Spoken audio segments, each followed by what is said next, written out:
जब हम परमाणु हथियारों के बारे में सोचते हैं तो हमारे दिमाग में एक तस्वीर उभरती है, लेकिन वो तस्वीर वो दशकों पुरानी और बहुत अधूरी है। आज की हकीकत उस तबाही से कहीं ज्यादा भयानक है जिसकी हम कल्पना भी कर सकते हैं। 15 किलो टन, ये वो ताकत थी जिसने एक शहर को पलक झपकते ही राख बना दिया था और दुनिया को हमेशा के लिए बदल कर रख दिया। चलिए इसे अपना शुरुआती पैमाना मानकर चलते हैं।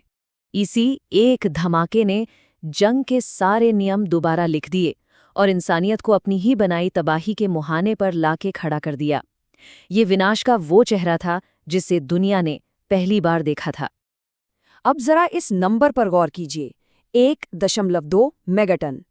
ये हिरोशिमा पर गिरे बम से 80 गुना ज्यादा शक्तिशाली है। और जानते हैं ये क्या है? ये आज के जखीरे में मौजूद सिर्फ एक हथियार B-83 की ताकत है। तो सवाल ये उठता है कि हम इस नई, इतनी ज्यादा विनाशकारी शक्ति को आखिर समझे तो कैसे समझें? इसका असली मतलब क्या है? तो चलिए सबसे पहले अमेरिकी जखीरे के सबसे ताकतवर हथियारों में से एक B-83 ग्रेविटी बॉम्ब को देखते हैं। ये हमारी समझ की सारी सीमाओं को तुरंत ही तोड़ देता है। B-83 और हिरोशिमा बम के बीच का ये जो फर्क है ना, वो वाकई चौंकाने वाला है। ये सिर्फ एक बड़ा बम नहीं है, ये एक बंकर बस्टर है।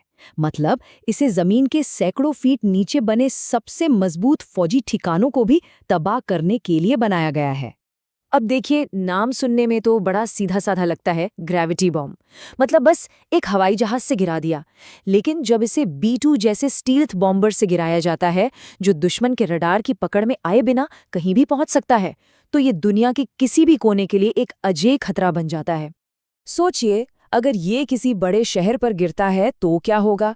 इसका एक ही धमाका करीब 15 लाख लोगों की तुरंत जान ले लेगा और 30 लाख से ज्यादा लोग घायल होंगे। इसकी तबाही कई किलोमीटर तक फैलेगी और किसी भी मॉडर्न शहर को मिनटों में खंडर बना देगी।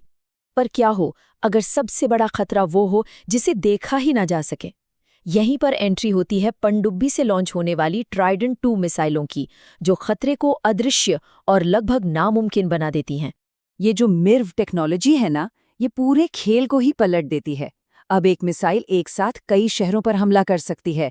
समझिए, एक तीर से कई निशाने, और हर निशाना एक पूरे शहर को तबाह करने की ताकत रखता है। इससे इसे रोकना लगभग नामुमकिन हो जाता है। और ये मिसाइलें तैनात कहाँ हैं? ओहायो क्लास की पनडुब्बियों पर, जो महीनों तक समंदर की गहराइयों में दुनिया की नज़रों से ओझल रह सकती हैं और दुनिया में कहीं भी किसी भी वक्त हमला करने के लिए तैयार रहती हैं। जरा सोचिए, एक पनडुब्बी से सिर्फ एक लॉन्च, नतीजा मॉस्को जैसे बड़े शहर में करीब 28 लाख लोगों की तुरंत मौत। ये एक ऐसी तबाही है जिसकी हम ठीक से कल्पना भी नहीं कर सकते। और ये तो सिर्फ मरने वालों की गिनती है। इसके अलावा 40 लाख से ज्यादा लोग घायल होंगे। ये है एक ही अदृश्य हमले से होने वाली तबाही का पैमाना, जिसकी शुरुआत एक अनदेखी पनडुब्बी से होती है। अब समंदर की गहराइयों से निकलकर जमीन पर आते हैं, जहां चीन और रूस के दैत्याकार हथियार इंतजार कर रहे हैं, जो तबाही को एक बिल्कुल ही नए और डरावनी लेवल पर ले जाते हैं। चीन की DF-5 मिसाइल को देखिए। ये कोई एक मिसाइल नहीं, ये अपने आप में एक पूरी सेना है। इसके 12 वॉरहेड्स में से हर एक हिरोशिमा बॉम्ब से 66 गुना ज्यादा ताकतवर है। मतलब ये एक ही हमले में कई देशों के बड़े बड़े शहरों को निशाना बना सकती है। और फिर आता है रूस का R-36, जिसका कोड नेम ही सब कुछ बता देता है, सैटर्न। ये कोल्ड वॉर की सबसे खौफनाक विरासतों में से एक है। इसका मकसद सिर्फ एक था, पूरी तरह से तबाही। इसका सिंगल वॉरहेड वाला वर्जन हिरोशिमा से 13 गुना ज्यादा शक्तिशाली था। लेकिन सवाल ये है, क्या इससे भी ज्यादा खतरनाक कुछ हो सकता है? क्या कोई ऐसा हथियार है जो हर डिफेंस सिस्टम को बेकार कर दे और हमले की परिभाषा ही बदल डाले? तो पेश है रूस का RS-28 सरमद, जिसे दुनिया सैटर्न 2 के नाम से जानती है। ये पुराने सैटर्न का मॉडर्न और कहीं ज्यादा जानलेवा अवतार है। अब सैटर्न 2 को जो चीज़ सबसे ज्यादा खतरनाक बनाती है वो है इसकी फोर्ब्स टेक्नोलॉजी। इसका मतलब समझिए, ये मिसाइल पृथ्वी के ऑर्बिट में जाकर किसी भी दिशा से हमला कर सकती है, यहाँ तक कि साउथ पोल के ऊपर से भी। इससे दुनिया के मौजूदा मिसाइल डिफेंस सिस्टम पूरी तरह से बेकार हो जाते हैं। 50 मेगाटन। ये है सैटर्न II की ताकत। ये उतनी ही है जितनी इतिहास के सबसे बड़े न्यूक्लियर धमाके जार बॉम्बा की थी। ये एक ऐसा हथियार है जो पूरे के पूरे बड़े देशों को दुनिया के नक्शे से मिटा सकता है। इतनी ताकत का मतलब क्या है? इसका मतलब है कि एक बड़ा सा शहर, न्यूयॉर्क जैसा शहर, एक पल में भाप बन जाएगा। इसका धमाका और इसकी रोशनी हजारों किलोमीटर दूर तक महसूस की जाएगी और लाखों लोग एक झटके में मारे जाएंगे।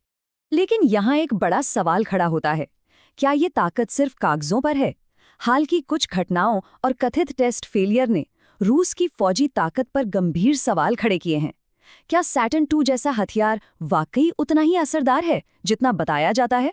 पर इस सवाल से हमें कोई झूठी तसल्ली नहीं मिलनी चाहिए, क्योंकि सच तो ये है कि इन हथियारों की ताकत का अगर एक छोटा सा हिस्सा भी इस्तेमाल हो गया तो ये पूरी दुनिया के लिए एक महाविनाश लेकर आएगा। और ये सब हमें एक बहुत ही परेशान करने वाले सवाल पर लाकर छोड़ देता है। एक ऐसी दुनिया में जहां कुछ ही मिनटों में सब कुछ खत्म किया जा सकता है, वहां असली सुरक्षा का मतलब क्या है?